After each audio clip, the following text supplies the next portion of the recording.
नमस्कार, स्वागत है आपका प्रॉपर्टी प्लस में। मैं हूं दीपक यादव। 2023 बीत चुका है और 2024 की शानदार शुरुआत हो चुकी है। अब दौर शुरू हुआ है 2023 से आ रहे इंडस्ट्री आंकड़ों का।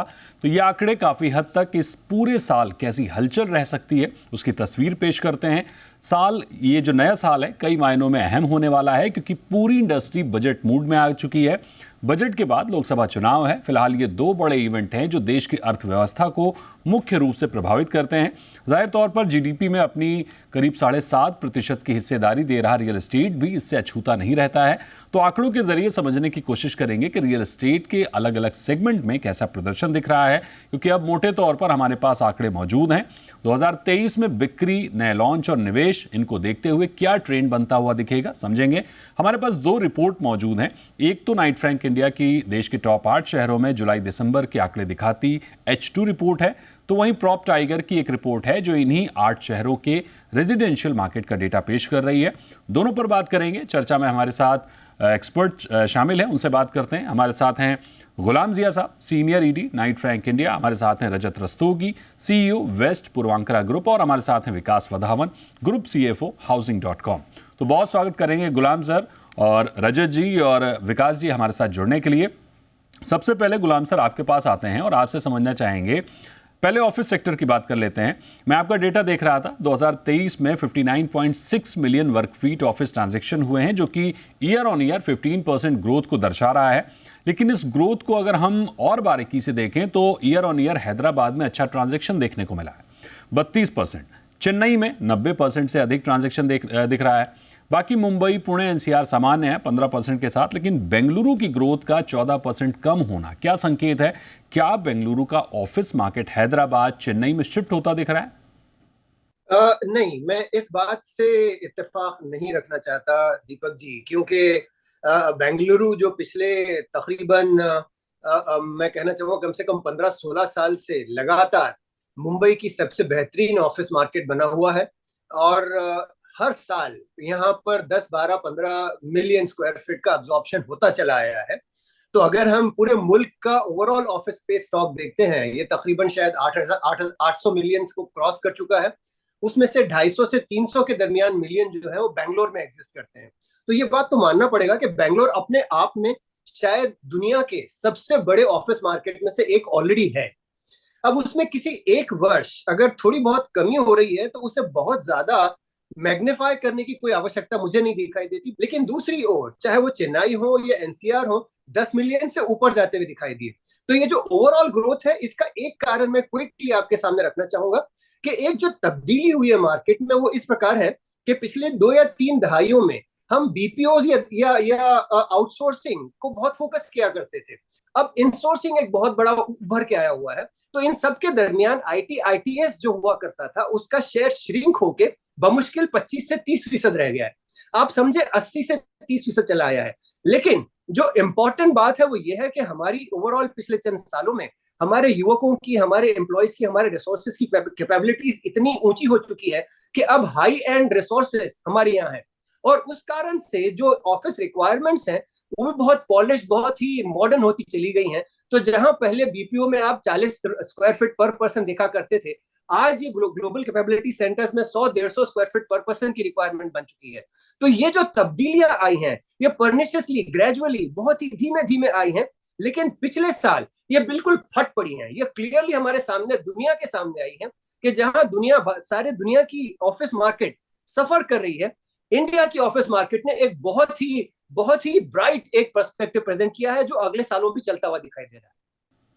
विकास जी आपके पास आते हैं और रेजिडेंशियल सेक्टर की बात करते हैं। आपकी रिपोर्ट के मुताबिक सालाना 33% ग्रोथ है रेजिडेंशियल मार्केट की। बिक्री में अगर हम बात कर रहे हैं तो 4 लाख से अधिक घर बिके हैं, 5,17,000 नए घर लॉन्च हुए हैं इस दौरान।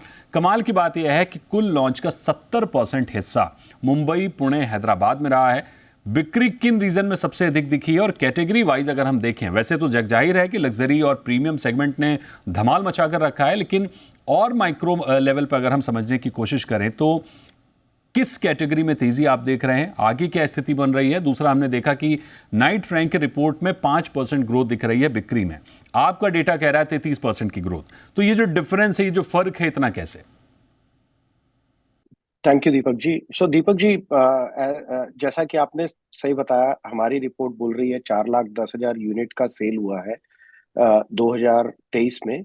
और ये पीक है सिंस 2013। 2013 के बाद हमने ये पीक देखा है सेल्स में।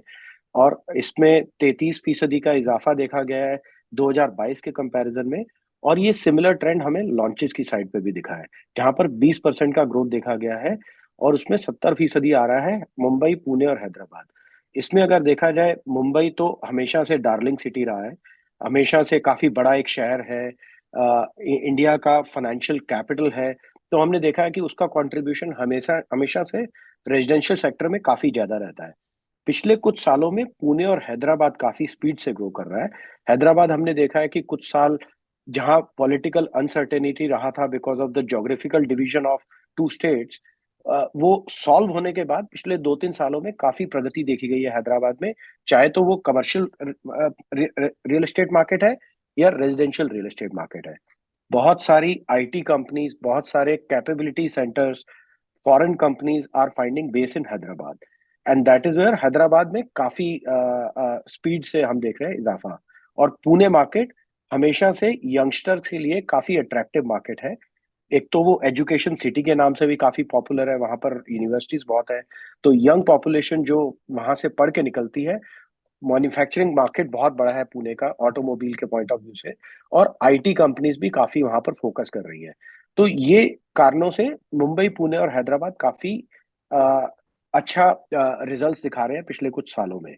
ना दूसरा पॉइंट जो आपने बोला कि किस सेगमेंट में इजाफा देख रहे हैं, तो लग्जरी सेगमेंट जो आपने भी टच किया इज द सेगमेंट जहां पर हम काफी स्पीड से देख रहे हैं ग्रोथ हो रहा है। तो 1 से 3 करोड़ का जो प्राइस सेगमेंट है, अगर रेजिडेंशियल मार्केट में देखें, तो इसने 24% कंट्रीब्यूट किया है लास्ट ईयर के सेल्स में। अगर मैं आपके थर्ड क्वेश्चन का आंसर करूं कि कौन से लोकेलिटीज या कौन से माइक्रो मार्केट, तो 2023 के अगर आंकड़ों पे नजर डालें, तो नोएडा में, ग्रेटर नोएडा वेस्ट काफी तेजी से बढ़ रहा है।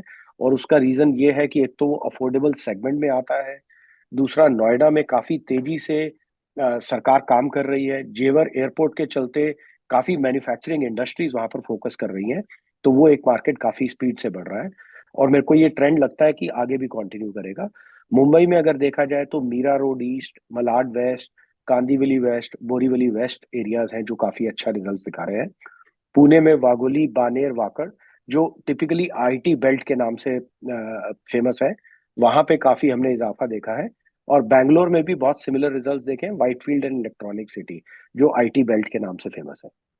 रजत जी, ऑफिस ट्रांजैक्शन सबसे अधिक चेन्नई, हैदराबाद में होते हुए दिख रहे हैं। रेजिडेंशियल में नए लॉन्च का फोकस मुंबई, पुणे, हैदराबाद में दिख रहा है। एक नेशनल डेवलपर के तौर पर आपका फोकस किधर है? क्या रणनीति लेकर चल रहे हैं रेजिडेंशियल और ऑफिस मार्केट को देखते हुए? तो दीपक जी, पहले तो आई वांट जस्ट क्लैरिफाई आपका ये ऑफिस के बारे में। मैं गुलाम जी की बात से पूरा सहमत हूँ कि डिमांड, आप अगर बैंगलोर को लेके चल रहे हैं तो बैंगलोर आज भी हैदराबाद का डबल मार्केट है। 16 मिलियन स्क्वायर फीट का मार्केट है। हैदराबाद आज भी आई थिंक 7.5-8 मिलियन का मार्केट है। भले ही बैंगलोर के मार्केट में 4-4.5% की गिरावट आई हो पिछले साल से, but Bangalore will continue to grow. वो मार्केट आज भी 16-17 मिलियन का मार्केट है। वो मुझे उसमें कोई दिक्कत नहीं लग रही है। हैदराबाद में आज एक और भी चीज आज थोड़ा हम लोग को ध्यान देना चाहिए कि आज वैकेंसी लेवल भी सबसे ज्यादा हैदराबाद में ही है। सो आज हैदराबाद का लगभग वैकेंसी लेवल लगभग 25% के आसपास आ रहा है, जो कि एक काफी ज्यादा है, बिकॉज इट लुक्स कि वहां पे सप्लाई बहुत ज्यादा आ रही है। So from that perspective Hyderabad का rental will always be under pressure vis a vis अगर आप बैंगलोर का रेंटल लें उससे। Coming to on the residential side, Bombay, Pune, and Bangalore, along with Hyderabad now, will continue to be the main markets.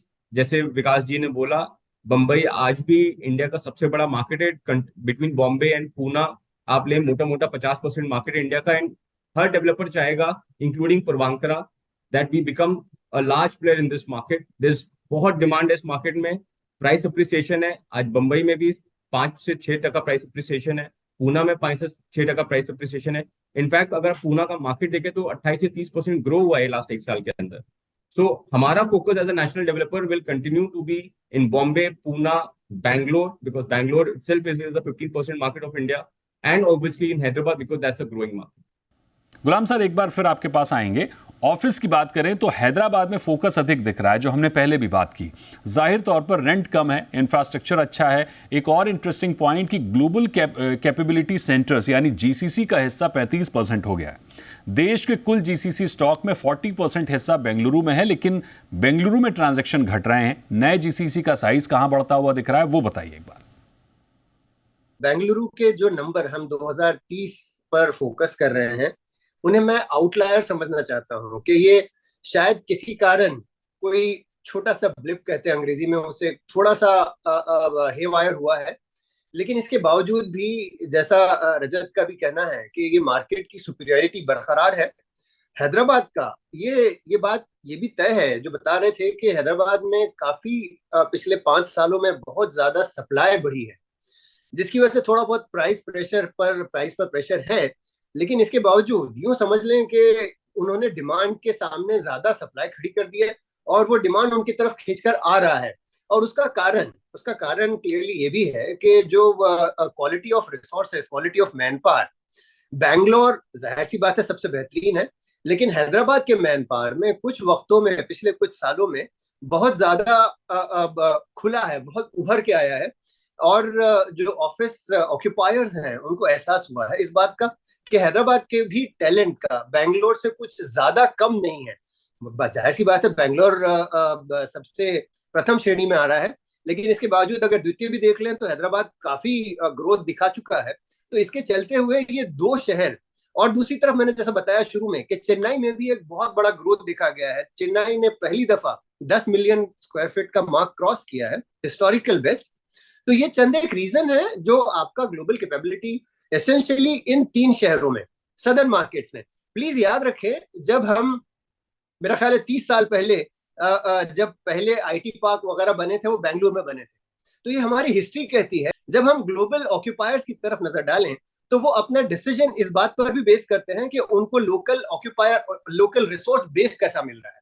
और resource base जो है southern cities में बाकी मुल्क के कंपैरिजन में आज भी ग्लोबल कैपेबिलिटी सेंटर्स के लिए सबसे ज्यादा कंड्यूसिव है और आगे चल के बरकरार रहेगा। जाहिर सी बात है अगले दूसरे शहरों में, चाहे वो दिल्ली हो या पुणे हो, इन शहरों में भी जीसीसी आएंगे, लेकिन प्रथम श्रेणी, सबसे आला मुकाम जो बेंगलोर का बना रहेगा, ये हमारा आंकड़े बता रहे हैं। बिल्कुल, इस चर्चा को आगे बढ़ाएंगे, लेकिन यहां वक्त है एक छोटे से ब्रेक का। ब्रेक के बाद जल्द हाजिर होंगे और अपने गेस्ट के साथ इस चर्चा को और बढ़ाने की कोशिश करेंगे कि अब 2024 में जो आंकड़े आ रहे हैं उससे रियल एस्टेट की क्या दिशा और दशा बनती हुई दिख रही है। एक छोटे से ब्रेक के बाद।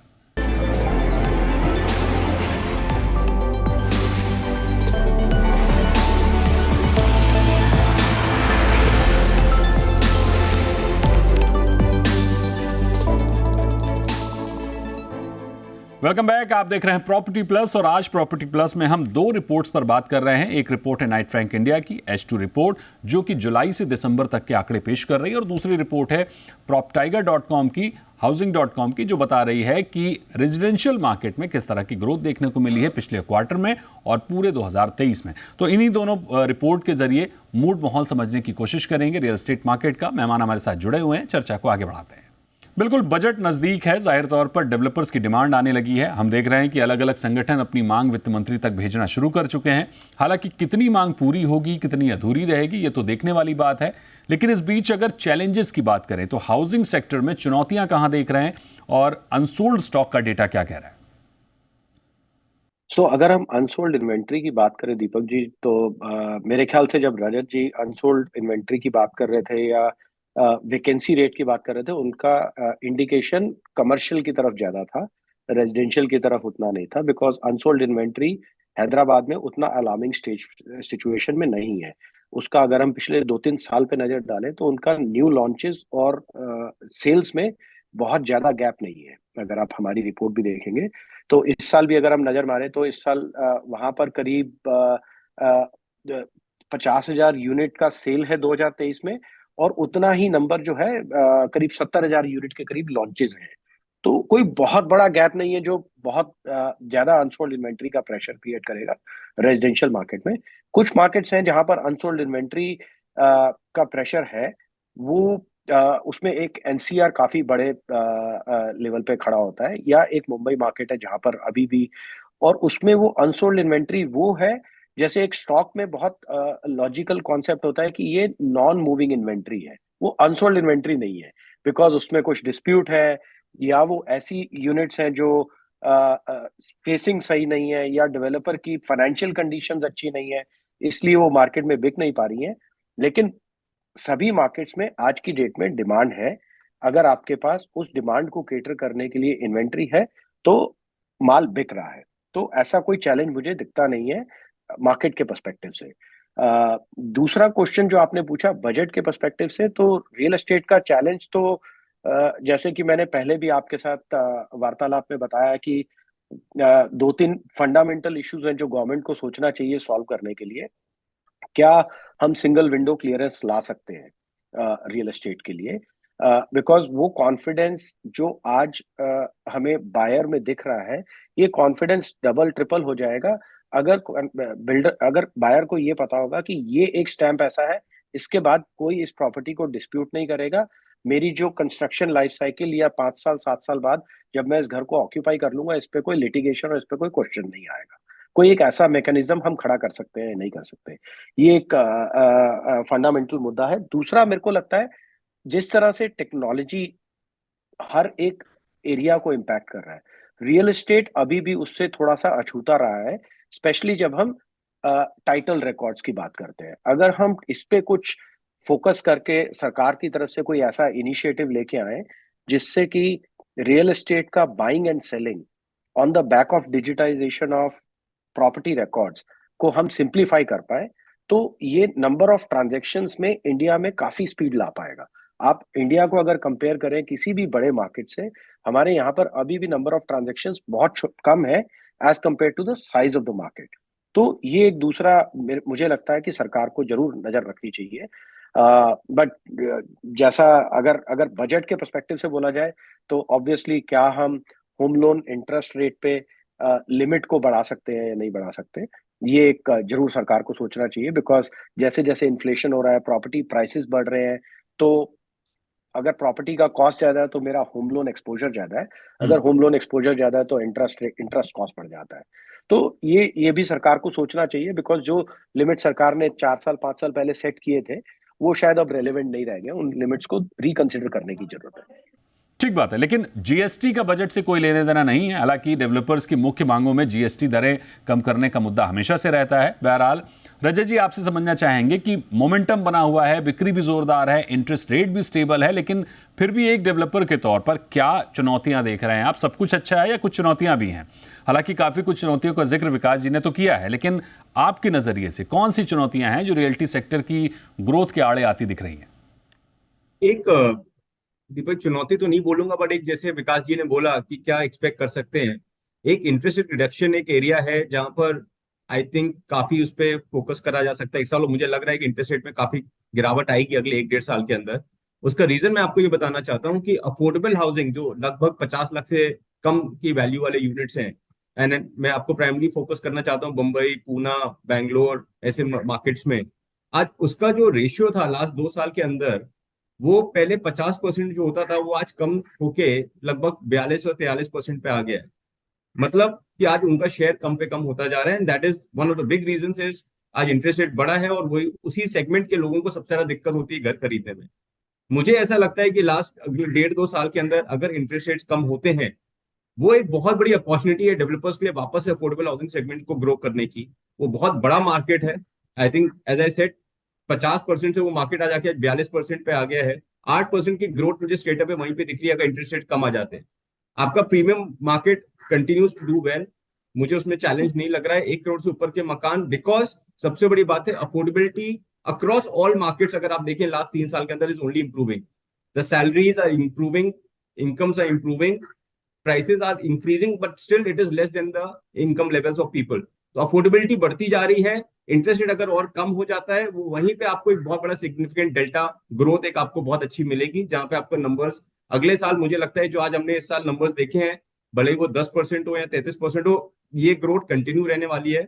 और मैं एक और चीज आपको दीपक जी बोलना चाहूंगा कि 2017 से 2021 तक कंटिन्यूस प्राइस फॉल हुआ है 4 साल, और अभी जो प्राइस इंक्रीज होने का ट्रेंड हुआ है वो लास्ट 2 साल का ही हुआ है। तो मुझे क्लियरली दिख रहा है कि अगले 2 से 3 साल ये प्राइस इंक्रीज होने की साइकिल चलने ही वाली है, बिकॉज अगर गिरा है तो ये 2 साल 4 साल बढ़ेगा भी। तो वो एक बहुत सिग्निफिकेंट अपॉर्चुनिटी है हर डेवलपर के लिए आज, so that we make good products, और कस्टमर आज वो प्राइस इंक्रीज देने के लिए तैयार है। तो बिल्कुल। मुझे चैलेंज से ज्यादा दीपक जी आज अपॉर्चुनिटी दिख रही है। ठीक है, पॉजिटिविटी दिख रही है और आंकड़े भी उसी ओर इशारा कर रहे हैं। जैसे कि गुलाम सर ने भी कहा कि दुनिया भर में ऑफिस सेगमेंट में मंदी है, लेकिन भारत में ऑफिस सेगमेंट शानदार कर रहा है। आगे भी तेजी बनी रह सकती है। मुंबई, पुणे, बेंगलुरु और हैदराबाद फोकस में है। हैदराबाद में सप्लाई बढ़ी है, जिससे वैकेंसी लेवल भी बढ़ता हुआ दिखा है, जिससे प्राइस पर दबाव बढ़ा है। हालांकि यह हाउसिंग में नहीं है। पुणे में एजुकेशन, मैन्युफैक्चरिंग के चलते ऑफिस और रेजिडेंशियल दोनों में डिमांड बनी हुई है। एनसीआर मुंबई में बड़े स्तर पर अनसोल्ड स्टॉक है। हालांकि उसे नॉन मूविंग प्रॉपर्टी कहा जाए तो ज़्यादा बेहतर होगा। 1 करोड़ से ऊपर के घर में डिमांड बनी रहेगी। अफोर्डेबल हाउसिंग में थोड़ी सुस्ती है, जो जाहिर तौर पर मिला जुला माहौल दर्शा रही है, लेकिन बिक्री में तेजी जारी रह सकती है। 2 बड़े इवेंट, बजट और लोकसभा चुनाव पर नज़र बनी हुई है। ये दोनों इवेंट के बाद तय होगा कि रियल्टी सेक्टर में आने वाला जो समय है वो क्या दिशा और दशा तय करेगा। तो गुलाम सर, विकास जी और रजत जी, आपका बहुत शुक्रिया हमारे साथ जुड़ने के लिए। और प्रॉपर्टी प्लस में आज फिलहाल इतना ही। वक्त है एक छोटे से ब्रेक का। ब्रेक के बाद भी खबरें लगातार जारी हैं। आप बने रहिए जी बिजनेस पर।